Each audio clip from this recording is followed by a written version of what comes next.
जय जगन्नाथ दर्शक बंधु आसतु आज आम घरे बनैबा खुंटिया साग भजा।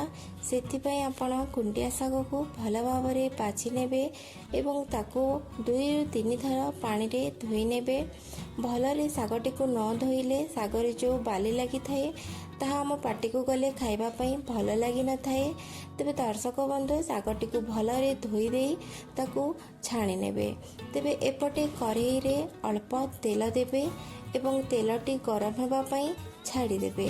तेबे दर्शक बंधु जेतेबेले तेलटी आमर गरम हो जाउची सेही समय रे सेतिरे अल्प सोरिष देबे एवं सोरिषटी को फुटिबा पई छाड़ी देबे। सोरिषटी जेतेबेले फुटी जाउची दर्शक बंधु ए समय रे काटिकी रखिथिबा रसुण को देबे। रसुण टिके भाजी होला बेले ए परे आपण कटा पियाज को सेतिरे देबे एवं कटा पियाज को किछ समय पई भाजी नेबे। तेबे दर्शक बंधु जेतेबेले कटा पियाजटी टिके भाजी जाउची ए समय रे आपण जो काटिकी रखिथिबे सागटी को सेइथिरे देबे।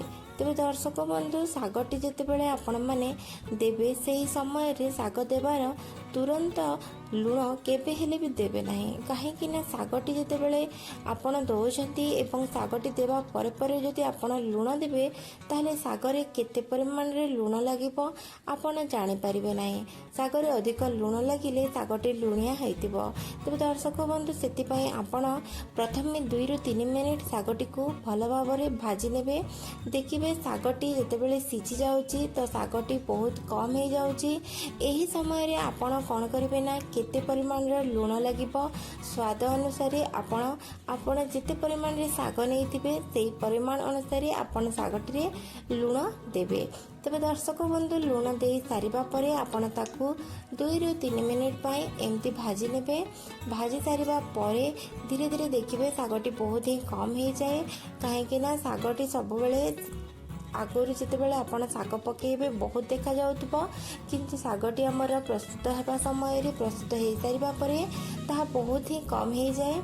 तो सेतिपई हमको सागटी रे देखिकी लुण देबाकू पड़ी थाए। तो दर्शक बंधु आपण को खुंटिया साग रेसिपीटी केमिति लागिला हमको कमेंट रे जणाइबे। वीडियोटी जदि भल लगी थाए दर्शक बंधु वीडियोटी को लाइक चैनलटी को सब्सक्राइब करदेवे। आपण को कौ साग अधिक भल लगी खाइबा पई कमेंट रे निहाती जणाइबे।